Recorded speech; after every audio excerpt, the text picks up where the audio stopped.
Hello there and welcome to another one of these Lexical Lab 1 minute English videos. If you enjoy this video, make sure you subscribe to our YouTube channel and check out our website www.lexicallab.com to find out more about our online lessons.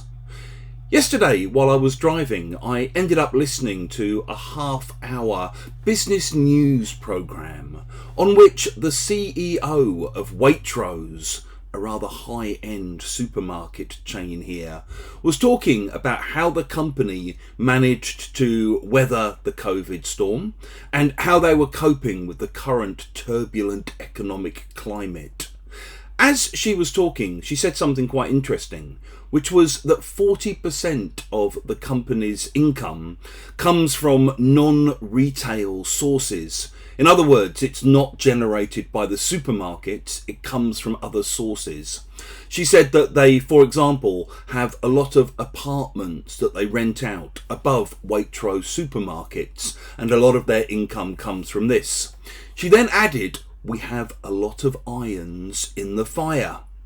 If you say that a person or a company has a lot of irons in the fire, it basically means they're involved in lots of different activities in order to bring in different revenue streams, to make money in different kinds of ways. So, speaking as a self-employed person, I know that it's good to have a fair few irons in the fire, just in case one of them goes pear-shaped and disappears. You might say, if you're talking about a friend of yours who's self-employed, "I'm not sure what she's working on at the moment, but I do know that she has quite a few irons in the fire." And you sometimes see this phrase used in warnings to people. So, for example, you might be warned that too many irons in the fire can sap your energy and prevent you from seeing the best path for you to take.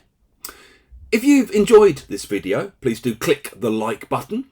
Please share it with your friends, your students, your colleagues, and in the comment section below, we'd love to see how you might use a lot of, or a few, or quite a few irons in the fire.